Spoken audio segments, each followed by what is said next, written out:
This is the Roots and All podcast, and I'm your host, Sarah Wilson. Join me as I talk about all aspects of gardening with some of the top horticulturists from around the world. Hello and welcome to this episode of the podcast.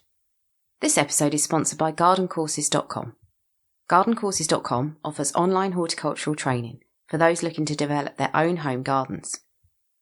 The latest course to be added is Create Your Garden Sanctuary. You can go to gardencourses.com to find out more. In this episode, I'm talking to Dr. Elizabeth Westaway and Matthew Adams, co-founders of Growing Real Food for Nutrition, or Grffn for short. Grffn's vision is for a world where all food is grown for its nutritional qualities using regenerative practices and made accessible to all. We talk about how the way food is grown can affect its nutritional value and how this can support environmentally sound growing practices. I start by asking Elizabeth about her background and why she formed Grffn. Yes. So my name is Elizabeth Westaway. I'm Dr. Elizabeth Westaway, so PhD doctor. I'm an international public health nutritionist and worked mainly in the global south, coming from an emergency background into an international development background. And I previously worked for the Food and Agriculture Organization of the United Nations on a nutrition-sensitive agriculture project. So that was in Malawi and Cambodia. And really interesting about trying to get smallholder farmers to diversify the crop production so that they could shift away from high input monoculture cash crops for export, and then they're selling everything and then having to buy their own food. So it was during that job, a colleague from Malawi, Stacia Nordine, who's an American dietitian who's lived and worked in Malawi for years, she mentioned the word permaculture. And in 2016, I started exploring what permaculture was, and it was amazing. Loads of light bulb moments going off, linking all the different interests and sort of passions I have around public health, nutrition, public health, nutrition, food security, nutrition security, and agriculture as well. And so since then, I've been trying to get permaculture, agroecology, regenerative agriculture more sort of integrated within food and farming systems so that we're actually growing nutrient-dense food. As a public health nutritionist, I want to try and reduce the prevalence of diet-related non-communicable diseases. And so it's really important to look at improving soil health. Another interest that I started looking into is that, we have to start trying to help get people to change their behaviour, getting people to eat more fruit and veg. And then say if they do change their behaviour and it turns out what they're actually eating is very poor nutritionally, I felt there was something not right about that. And so I thought, well, there must be some way of measuring what's in the food, and that led me to finding out about refractometry and spectrometry. That then led me to finding out about the Bionutrient Food Association in the States, which I can talk about a bit later. And at the Oxford Royal Food and Farming Conference in 2019, I was in a session that Andy Baldwin of the Permaculture Association was facilitating, linked to their Control Shift Emergency Summit for Change, which was around trying to find solutions to wicked problems. And one of those was on healthy and sustainable food. So I went into that group, and chap sitting next to me was talking about nutrient density and how to measure it using refractometry. And so we got in contact afterwards, started a conversation, and that's Matthew Adams, who and we set up and co-founded Growing Real Food for Nutrition, which we call Grffn for short. And last year, it was set up as a community interest company. That's, fascinating. So I suppose my question is, I think a lot of people would think that food is food. right? Does it vary? Can it vary? Or, I suppose a lot of people would just assume if you're eating a carrot, you're going to get this out of it, and pretty much carrots are carrots. But I'm guessing that's not the case. No, I mean, that's certainly not the case. And I think, a lot of people, they just give that, that response of, oh, well, a carrot's just a carrot. Why are you bothering with looking at nutrient density or food quality? And just by way of evidence of this fact that carrot is not a carrot, just want to explain some of the work that the Bionutrient Food Association in America has been doing through their Real Food campaign. In 2018, they started by asking the question, is a carrot a carrot? And essentially just asked a lot of growers and volunteers through a citizen science project in America to send in samples of carrots. They also invited them to send in samples of spinach. Now, these samples were analysed, and particularly in relation to antioxidant and polyphenol levels in the carrots, what they found was very exciting. So it had over 500 samples of carrots. Most of those carrots clustered at the lower end of the antioxidants and polyphenols levels. So they were sort of,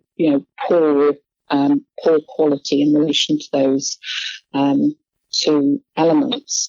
They did have some samples that were at the higher end, and the difference between the worst value and the best value was over 200 times. So that, to just imagine that, it's sort of more or less equivalent of eating one of those good carrots was equivalent to eating 200 of the poorer carrots to get the same levels of antioxidants and polyphenols. So that's pretty dramatic. And in terms of the spinach, they looked at iron. And again, most of the values for the samples that were analysed were clustering at the bottom end. And the difference between the worst iron level and the best iron level was 14 times. So again, showing that there is variation in the same, crops. And this is really exciting to explore further.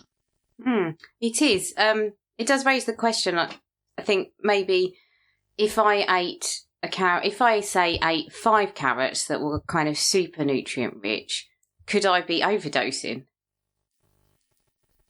I mean, we are talking about like sort of low levels of nutrients that are within the different carrots. But I think where the narrative is stuck at the moment is that we're, growers, farmers, stakeholders right through food supply chains, they're not even looking and they're not seemingly interested in this variation.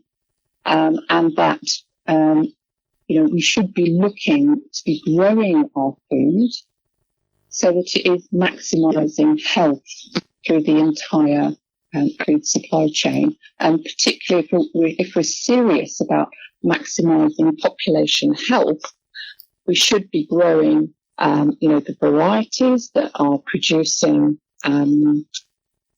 crops that have higher antioxidants and polyphenol levels, or ones that are producing higher immune properties or higher, flavonoids as well, if we're wanting to be eating really tasty food. And presumably that would maximise the efficiency of our food growing systems as well.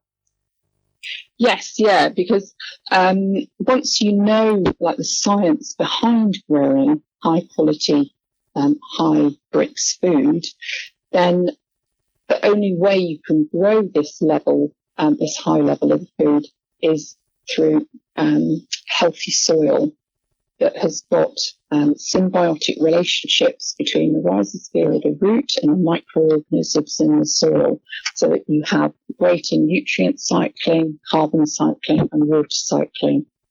And it's the growing practice that is the key to all of this. Interesting. So it is totally dependent on the soil. Again, just to exemplify this, findings coming from the Real Food Campaign in the USA through their ongoing research are showing that variety is important, and also growing practices are important if you're wanting to produce fruit and veg that is high in antioxidants and polyphenols.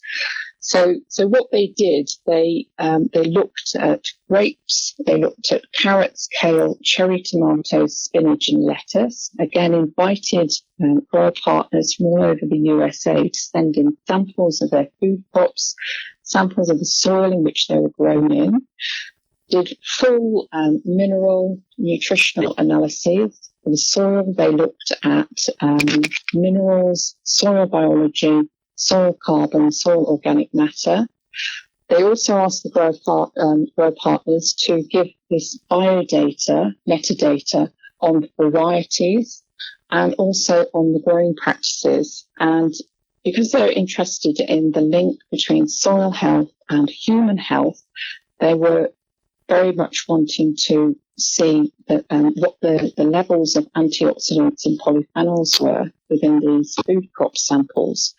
So what they found was that hydroponically grown and glass house, so that being like greenhouse grown crops of those samples, were below the median levels for antioxidants and polyphenols. Biodynamic certified were below the median. American organic certified was around the median. They had organic non-certified, so potentially permaculture or agroecologically produced crops, were above the median. And then the highest levels of antioxidants and polyphenols were in crops that were regeneratively grown. So that was no-till and continuous cover crops. And they also found that high nutrient density correlated well with better taste. So, that's an ongoing story, but what's coming out of that research is showing, yes, it is how you grow your fruit and veg or your grains is very important. Yeah, fascinating. If people wanted to go and find out more, what can they do, or where can they go for more information? Well, I would point people to the Bionutrient Food Association website. That they're a key pioneer of this link between soil and nutrition. We, as in Grffn, Matthew and myself, we are currently replicating this work in this country. We've got a group of 50 grower partners, that's growers and farmers throughout the UK, the 4 nations of the UK, trying to learn how to grow nutrient-dense food. So in the first instance, everybody is getting familiar with measuring how to do nutrient-dense food. They'll soon be doing some taste testing later in the summer as well. So there's information about that on our website, which is www.grffn.org. And we're also on Twitter at grffn_CIC. And we are producing a newsletter every couple of months. So again, if you get on our website, sign up to the mailing list, and then you'll receive a newsletter to keep up to date with what we're doing. And the idea is later in the year, we're hoping to expand this citizen science project out to more people to get involved and join us on our journey of learning how to grow, measure and promote the benefits of nutrient-dense food for better citizen and planetary health. Just out of interest, before I let you go, are we kind of initial indications that the nutrient-rich foods taste better?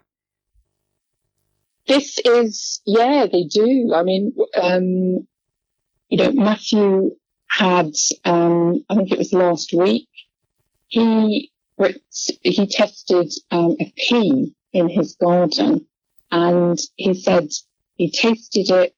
It tasted amazing. And then he went to measure the Brix level of it, and it came out as excellent. So one of the metrics of high nutrient dense food, high Brix food, is that you get a better taste. So, for restaurants, for people who really appreciate, really flavoursome food, growing nutrient dense food is a way of benefiting everyone. Thanks, Elizabeth. Now over to Matthew to find out how he became involved in Grffn. Yeah, so I am a mechanical engineer by trade, and I decided after about 15 years to switch career and chose to do an holistic environmental management degree.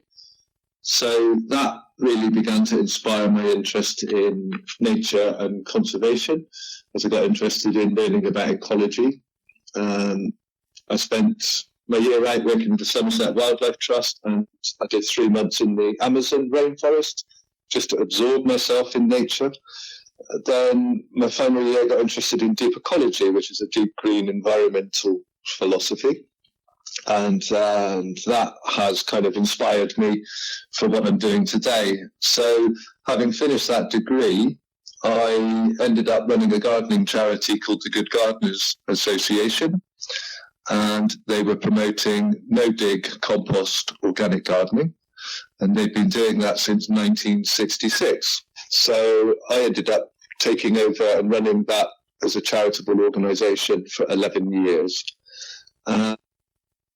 When I took over, there was already within the membership this growing interest around the relationship between soil health and the nutritional quality of the food that is grown in a no-dig system.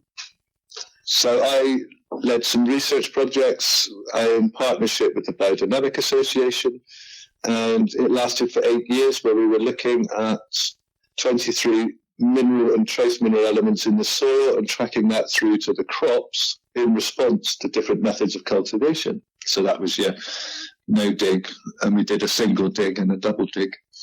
But that was a fascinating insight, which brought me into understanding a little more about this relationship between how we look after the soil and the quality of food that comes out of it.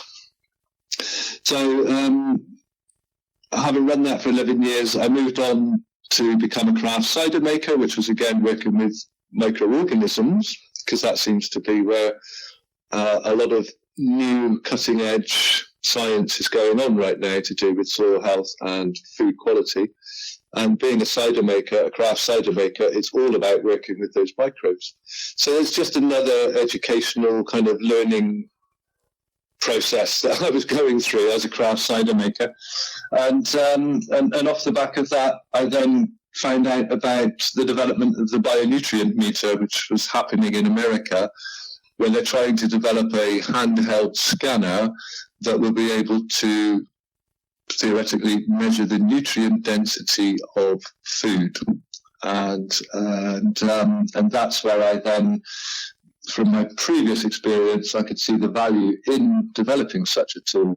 So I connected with the organizations in America developing that tool, and we're now wanting to bring that idea to the UK. So to do that, we've set up a community interest company called Growing Real Food for Nutrition, and we're currently developing projects to explore and contribute to that work. Mm-hmm. And is that the Brix kit that people can get?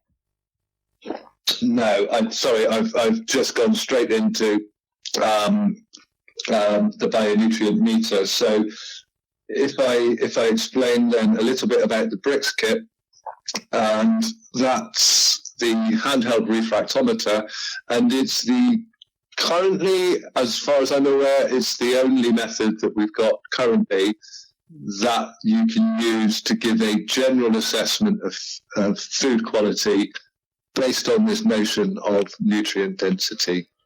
So the Brix refractometer, and using it to test food quality, was an idea that was introduced by Dr. Kerry Reams, again in America, around the 1970s.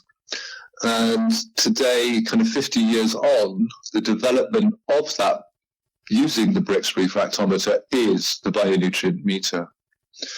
So the bionutrient meter is in development and is not a tool that's ready for market. So until we reach that point, the only tools available to us are using the Brix refractometer. And so we've set up a project to explore, encouraging grower partners to start testing their food using the Brix kit. And we're just pulling in some results from our grower partners right now to try and assess where the quality of food that they're growing, what their quality of food is. So that's an ongoing project that we're currently involved in right now. Mm-hmm. So if we had a Brix kit, how does it actually work? What is it? I know what it's measuring, but how does it do it? So actually, I'll just come back to what it is measuring, because this is important, and it's the Brix refractometer measures the total dissolved solids in a liquid. So in a plant, the liquid is the sap.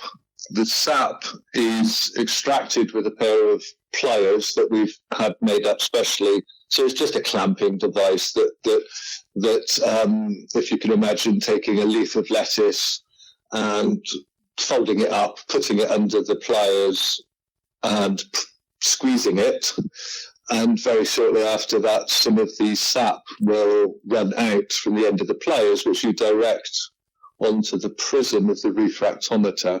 So you've now got some drops of the plant sap sat on your refractometer. So you then look through the lens of the refractometer, and you'll see when you look through, there's a scale, and it's called the Brix scale, and it runs between 0 and 32.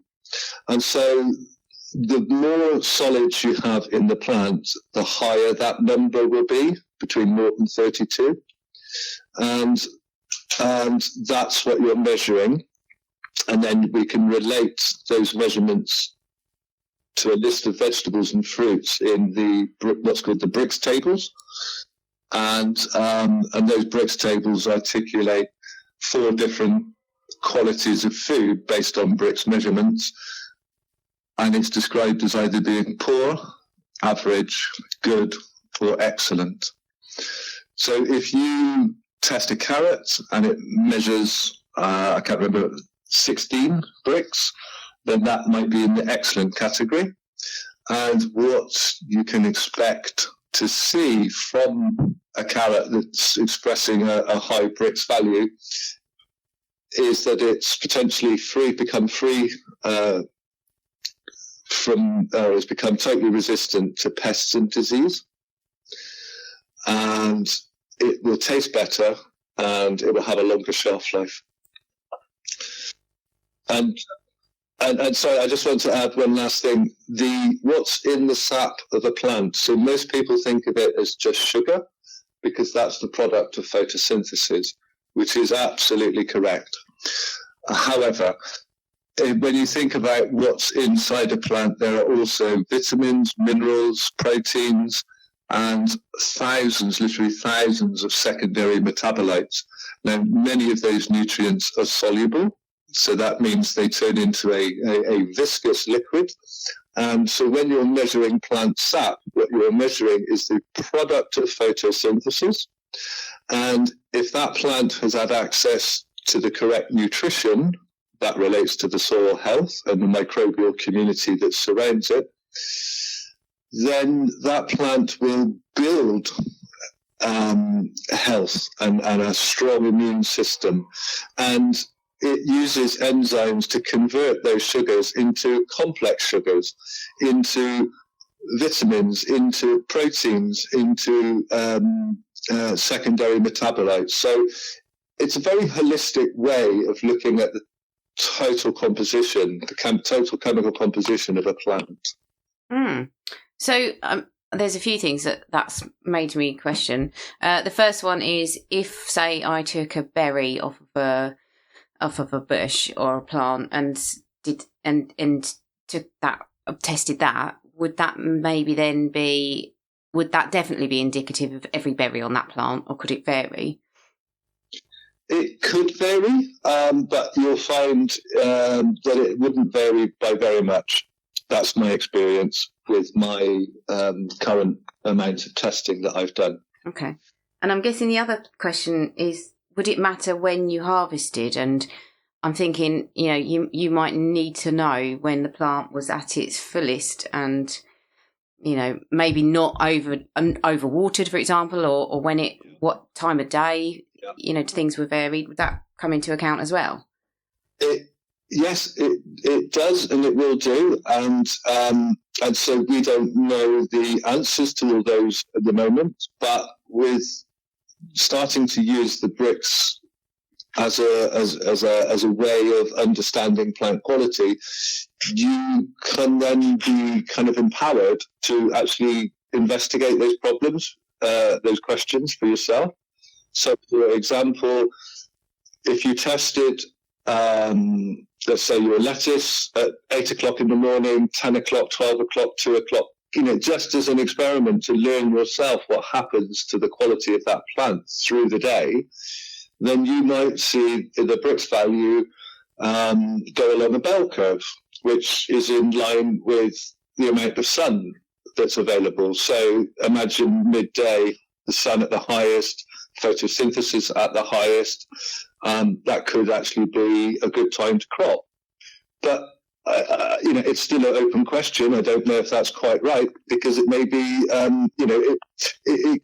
you find out when you actually do that test of regular recording over a day. So you're beginning to understand how a plant actually works, and so you've asked a question. I'm not able to answer it directly, but I'm saying that using the Brix kit, you can begin to understand and formulate your own answers about when is the best time of day to crop the food.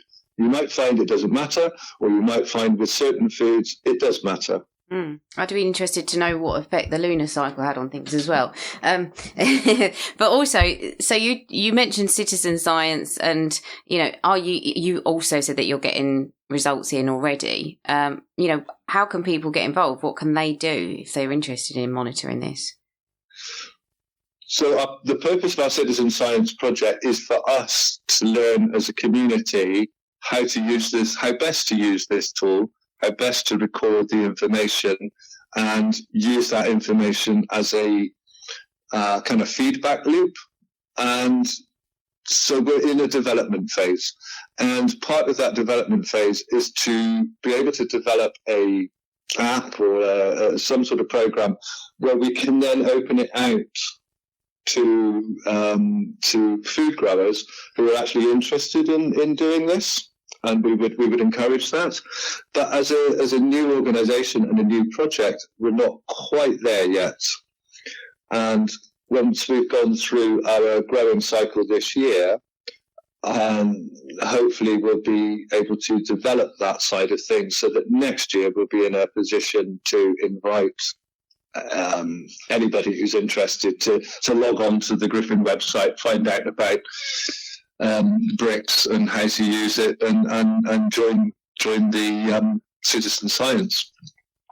So I've got another question, which again, you may not have enough data to make this assessment, but I'm wondering how likely food is from the average garden or allotment, how likely it is to be deficient in nutrients, or is this more a problem for commercial growing enterprises? Yeah, it's a good question, because I think it's more of a problem for large commercial enterprises. That's the emerging information that's coming from the work around the bionutrient meter. And what we're looking at here is the way that in a small-scale growing operation, the grower is much more connected with the soil and the plants that are growing there. So if you're a good grower, you'll be observing the plants, you'll be giving them water when they need water, you'll be supplying nutrient feeds when you see a need, and you can respond to the plant's needs in a more intimate way. And so take that into a commercial operation where you've got hundreds or even thousands of acres, and you just physically can't cover the ground and nurture the plants in the same way. And the nutrient deficiency comes, this is my understanding as the new information is emerging, not from a deficiency of minerals in the soil, but a deficiency of the microbiology in the soil. So what's emerging is it's that all the nutrients are there, but the mechanism for extracting those nutrients, making them biologically available for the plant, the key to that is the microbiology. It's the bacteria and fungi and the whole food web, the microbial food web. So come back to your question, in that small scale growing operation, there might be a greater possibility that you're nurturing a more diverse set of microbes which assist the plant in obtaining all the mineral elements that it requires.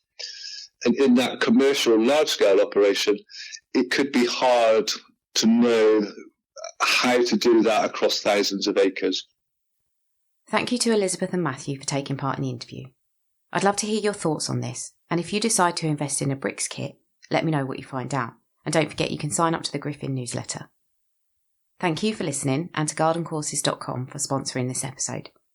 Now, even Dr. Bedford's melodic voice can't completely make up for the gruesomeness of this particular set of garden inhabitants. If there's one lesson to be learnt from watching the wildlife that visit or live in our gardens, it's that, unlike us, they're not materialistic, and that their lives predominantly focus on gaining sustenance and perpetuating their species. But although this might seem a simple, basic existence, it's by no means easy, particularly in their quest for food, and in not becoming the food of others before they've managed to reproduce. So this often means that our gardens, which might superficially appear tranquil havens for all sorts of wildlife, are probably not the safest place for complacent or unwary creatures to reside in, since they'll provide a venue for many nightmarish enactments, hosting every conceivable horror from kidnap, murder and vampirism to dismembering and being eaten alive.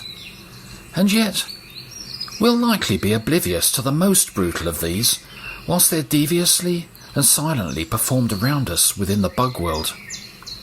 And this is certainly the case with the Conopids, a family of small to medium-sized flies that, just like many hoverflies, have evolved to mimic the appearance of small stripy wasps.